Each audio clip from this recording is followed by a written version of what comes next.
It's a great initiative. Just quickly, my name's Alan Morgan. I'm Program Director at the UCD Innovation Academy.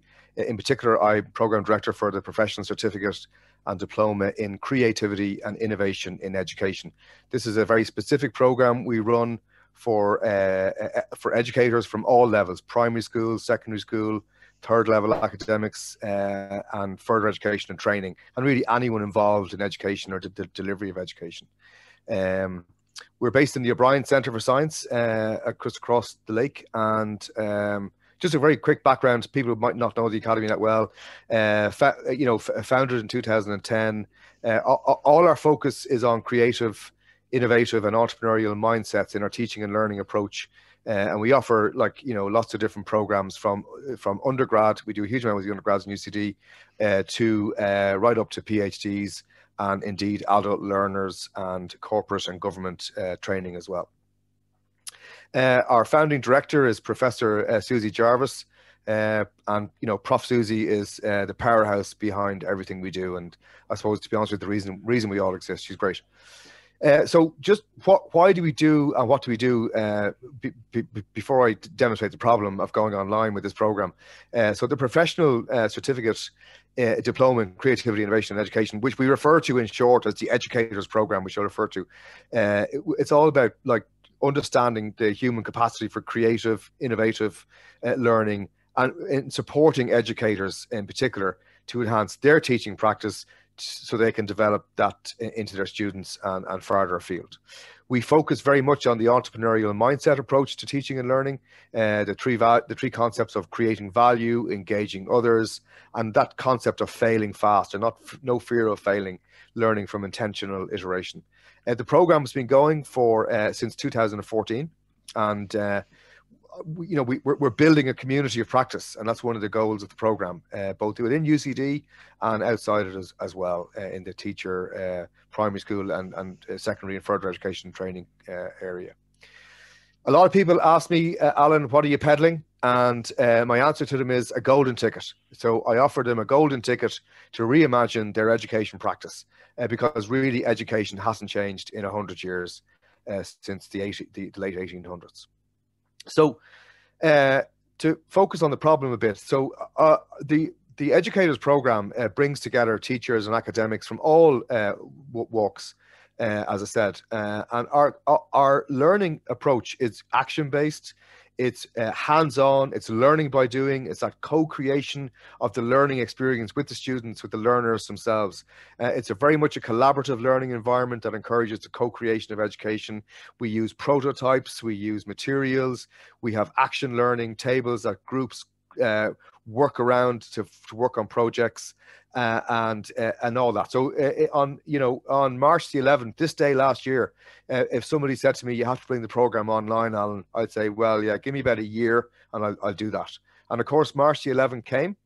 That's me in class, not the young fella in the corner, but that's one of the students.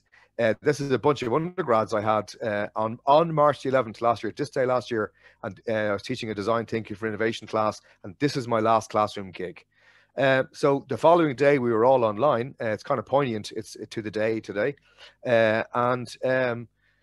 so I stood back and I knew I had to bring the Educators Program to the online world. So I kind of took a step back and said, I think we need to have a new approach, and we developed, along with my colleagues, we developed a whole new way of approaching our designing our modules and delivering our modules. So the first thing we understood that we still needed to have a student-centered learning concept, or that must prevail. But I also saw the concept of the facilitator's role changing, in particular challenged by this concept that they're always online and they seem to be the sole point of contact in online environments. So therefore, a new type of approach is needed. So in classic academic style, I stole a model from somebody else. I have them referenced down there in the bottom, Ryberg et al. And I looked at this. They have a model called Collaborative E-Learning Design Method, COED. Really interesting. And I took that and I kind of adapted it to my own needs, a 5-phase process. So when we were workshopping on our module, or indeed our class design with my colleagues, we look at the idea, the development of design, we call that the vision. What's the basic idea of the class or the module? What should be designed? Very importantly, who's the audience? And most importantly, what is influencing their world right now? What are the intended learning outcomes and goals? Description of activities? Who's doing what in facilitation role? Because co-facilitation became the norm and has become the norm in the online world for us. Working methodologies, arenas we need to use, and very much the who, what, where, why of the delivery. And then working on production of any materials, the design of learning platforms and technology, which I'll allude to in a few minutes. And then finally, the implementation of what we're going to do, but testing it, piloting it, and very much that fail early approach that we used, our design thinking approach in the academy. So walking the talk effectively. So test it and adjust it so it's ready for delivery. So lots of other tools I'd just like to introduce people to that we found very useful, and I found very useful in designing modules. This is a training design canvas. So, you have to understand the process. Normally, myself and my colleagues would be sitting around a table in the Innovation Academy, talking about our modules, designing them, maybe writing out stuff on our whiteboard, what we're going to do, approach to learning.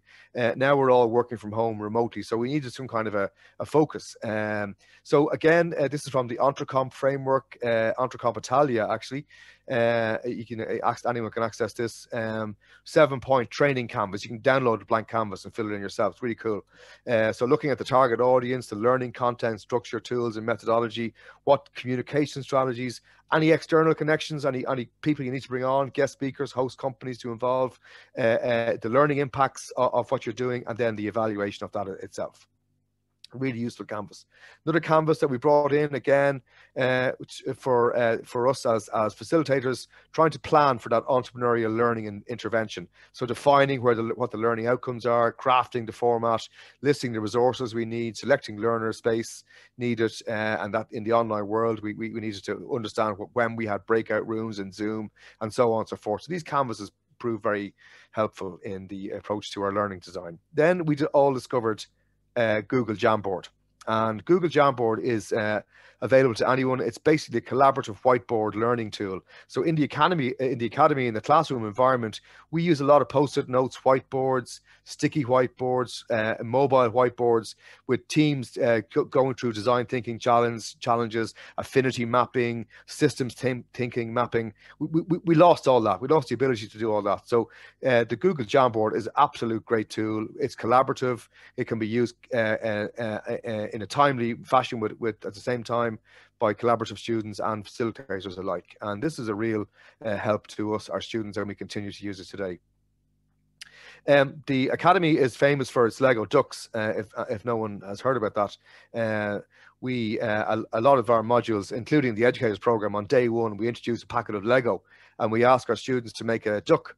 And it's based on the theory of boundless thinking and the boundless elements of creativity that everyone has. So we started off by posting Lego ducks to students in Ireland, but then when the program developed an international reach, which I'll allude to in a few minutes, that became impossible because there was no postage to certain countries during COVID-19. So we had to look for an alternative, and the online tangram puzzles became a go-to for us. And this one in particular, you get a load of pieces and it asks you to make something, in this case a kangaroo, and again it demonstrates those learning outcomes of boundless thinking and creative and innovative processes. Another few tools that have proven a game changer for us, this is probably my favorite, lighting decision jam. This is running a remote lighting decision jam. Actually, I noticed it's on the UCD Agile side as well, which is great. This takes 90 minutes. It brings teams together. It's basically a mini design sprint, and it's a really cool tool and available to anyone there. Comes with a set of instructions for students and facilitators as well, which is really cool. Again, you can AJ Smart, you can get it there. This one here I love as well. We use this in conjunction with design thinking, and it's really developed the whole design thinking process online, framing the value creation idea. It's really a real entrepreneurial learning tool. What the problem is you're trying to solve, what's your vision, ultimate impact, and where are the main constraints you face. And again, that's from the IDEO organization. You can get that yourselves if you'd like that. Very simple tools, and collaboratively they bring people together in the remote learning environment. Design thinking is nothing new for the Innovation Academy. We use it and embed it in all our programs, and particularly in the educators program, we have a full design thinking day in week one of module one in week one, and then module two is effectively a 5-day design thinking workshop. But what we found is that using the design thinking and following the design thinking process online, we've been able to access really cool ideas from companies that have come online with us that would not normally have been able to come to UCD. They've joined particularly education organizations, and it just, I can't put my finger on it, but it just seems that the students seem to engage really succinctly and precisely in a process way with the design thinking process in their remote learning environment. Reflection and journaling has become a real important concept for us in the online world. In the educators program, we've introduced every morning we have 5 minutes a reflection workshop, 2 minutes on their own, and a 3 minutes group parent share, and it's proven to be a game changer because it feeds into the reflections and realizations report from the students, and they reflect as they learn. Which is something we didn't do before, and journaling those reflections as we go as well. We also have really simple experiential learning cycle after action learning review tools. So this is a very simple one. Again, you can see the link there where I got it from. It's kind of what happened, what were the results, what do we do now, and that kind of, what, so what, now what, and then just do it again, and that kind of, constant iteration of processes. This was a real game changer for us. So when we went online in the first instance last April with the last module of the program, and then we started designing the full-time program in June to go online, we found that there was a big need for a reflective space for teachers and academics and learners, because we're going through this massive crisis. There are working from home, homeschooling children, families, husbands, wives working from home, children. And, it was very, very stressful for people, and they were trying to get used to new technology. So they needed a space, a reflective space. So I got together with 2 alumni at the program. Both of them are secondary school teachers. Hugh Fitzmaurice, Maura Higgins. Maura is a trained mindfulness coach as well. And we developed a 3-week program. 1 hour for each module in each week. We did 2 hours 1 week, and this is a reflective space for educators in a time of crisis. And the guys have since branded it Harvest Wellbeing for Educators, and we've embedded it ever since. And it's an absolute game changer and a real need. We can see it's really needed, and that's been a huge advantage in the online world for us.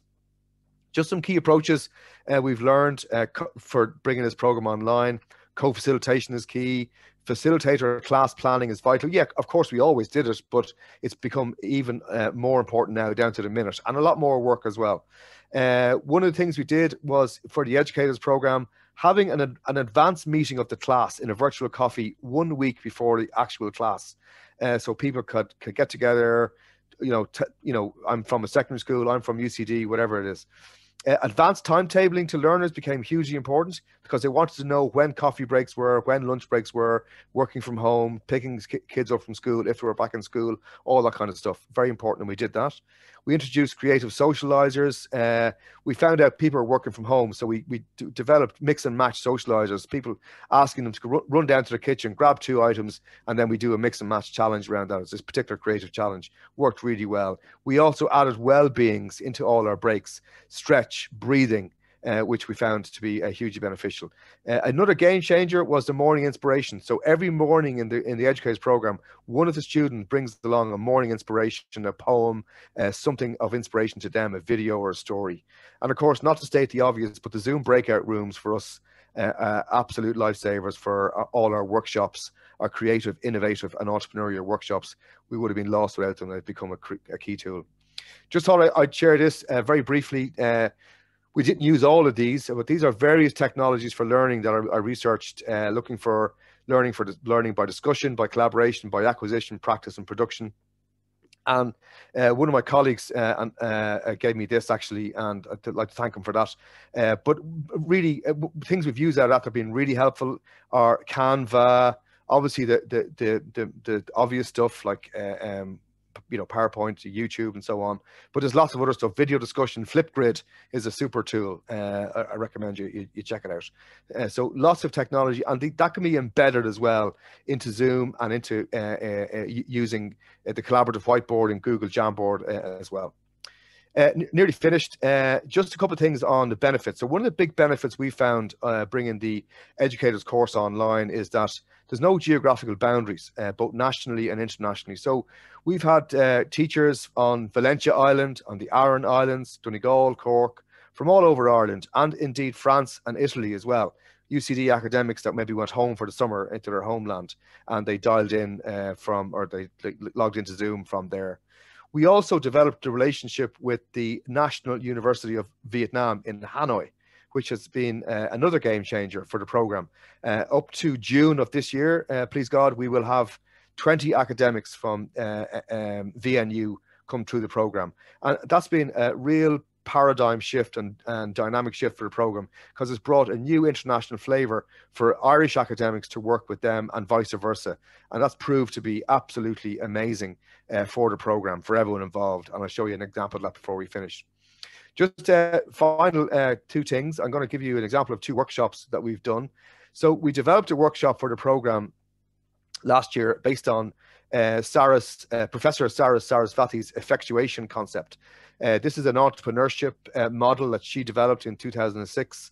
In fact, she developed in 2001, but it was updated in 2006. And basically, it's around 5 different principles based on how entrepreneurs think, and it's brought into entrepreneurial thinking. It can be adapted to do really anything, and I've adapted it to education and the current situation that we are in. So we developed this workshop, about a 2-hour workshop that we introduced firstly on the educators program, a huge success. I was then involved the year before last and last year in the Network for Intercultural Competencies and Entrepreneurship, which was an 8 university consortia, including UCD, European University Erasmus Plus program that I facilitated on. It was online, by the way, before anything was online. And we did it with the students there.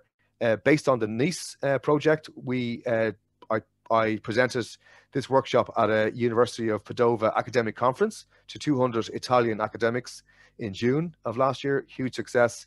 And then based on that success, we have just submitted it to the Going Global conference in June of this year. And I've just delighted to say, I got an email last Friday to say we've been accepted, which is fantastic. So again, this can be adapted by anyone. It really works well online. I'm happy to talk it through anyone who wants advice on it.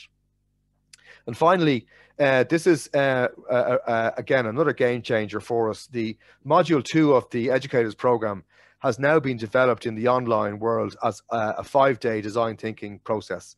And Module 2 is all around the Festival of Education. Everything builds up to our Festival of Education on day 5, where teams of academics work together to produce ideas on the future of education.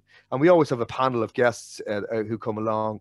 But now that we are online, we've no boundaries with these panels. So this resulted in the June last year. We had over 200 viewers looking in on the Festival of Education, which we produced in the Zoom webinar function.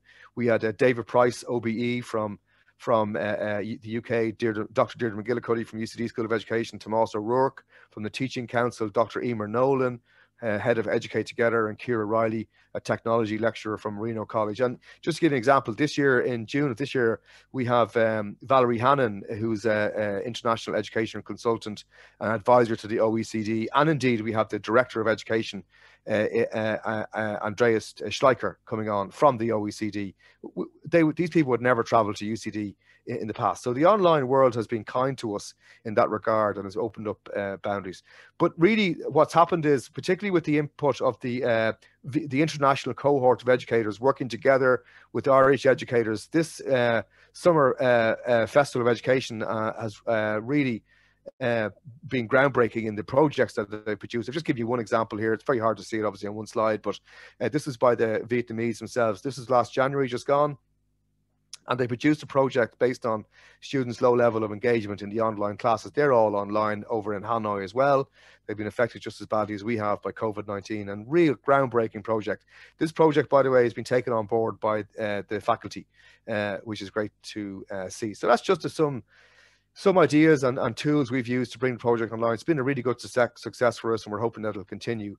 Just to say, this is the Shackleton Lounge in UCD, O'Brien Centre for Science, where we normally have all our programs.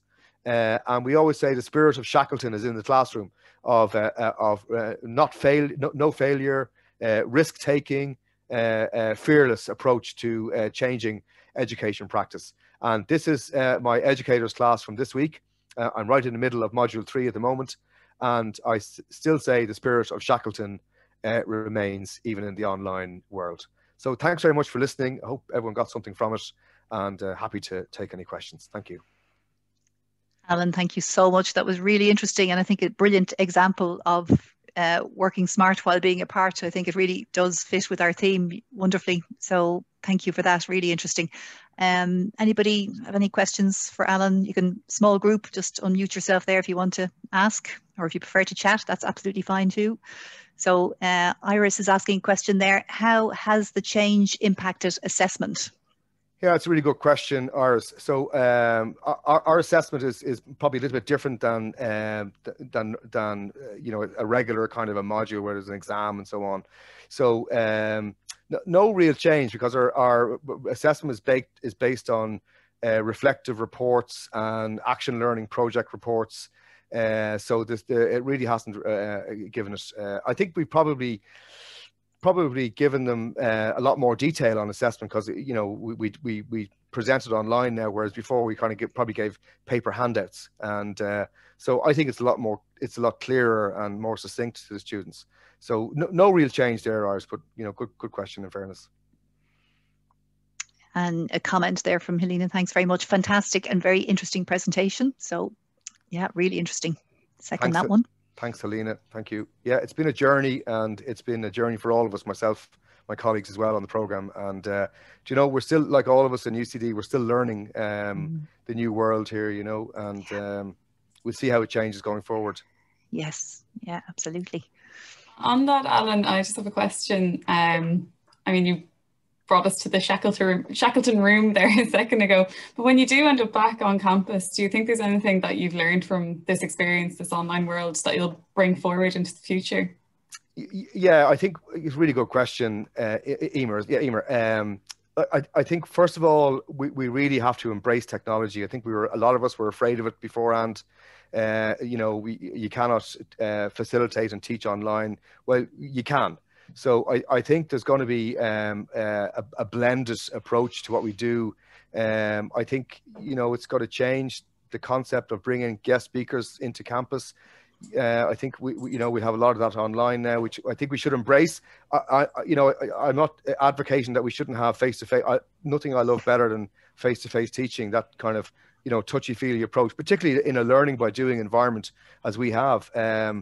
But I think we're going to embrace a lot more tools. I think there's going to be a lot more tools available to us, particularly in the education space. And you know, I think all in all, as much as COVID-19 has been a real challenge in the education sector, I think when, you know, that old saying, every crisis has an opportunity, I think there's lots of opportunity for us.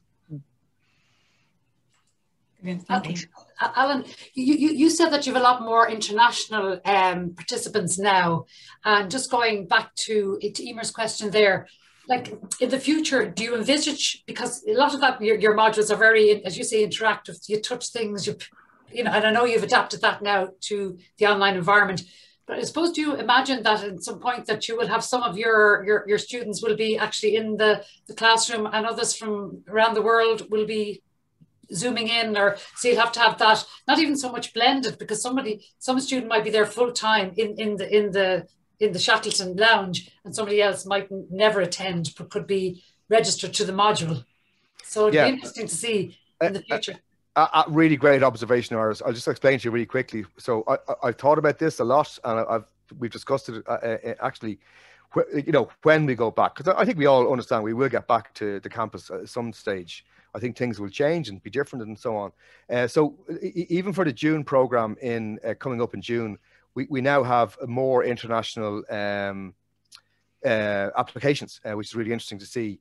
So I think what's going to happen is, so one of the things I'm investigating is when we do go back to and have the classes in the Shackleton Lounge, where we have academics in class, I think we will have, you know, maybe better communication tools in the classroom where the students abroad can actually log in and experience being in the classroom like almost with the other students. Now, there is software that I've looked on this. A lot of the conferencing software speaks to this problem. And I'm lost for the name of it. I just can't remember the name of it. But I think we'll definitely be looking at those tools, Iris. And yeah, but on the other hand, you know, I think we're probably also looking at maybe doing some of the programs if the international, you know, cohort mushrooms somewhat more than it is. We may be doing a lot more of it online. Like, the answer is I don't know. All I know is what we're doing at the moment, and it's kind of where we are and working. But I think there will be change. Great. That's really interesting. Thank you so much, Alan. That's great. And if there are no more questions, then we might wrap up. We're just a couple of minutes to go anyway, near the end. So thank you very, very much, everybody, for attending. Alan, thank you sincerely for a lovely presentation. Really, really interesting and stimulating. Loads of information in there. So we'll be posting a recording up on our website, hopefully by tomorrow. So you can check in. I'll share it around. But thank you so much, Alan, for coming along and taking the time. It's been really, really interesting. Thank you. Thanks so much. Thanks, everyone. Not at all. Thank you very much. Take care. Take care. Thank you very much. And there's Curran. Sorry. Thank you, Emer. Thanks, Emer. Thank you. Yes, exactly. I feel everybody knows Currans now. We're I've been spamming it and telling everybody about it all week, which is great. So it's really, really good to have it. Thank you. What was I going to say to you there? That's great. Thanks, Jojo. Thank you very much. See you soon. Take care. Bye bye. Bye bye.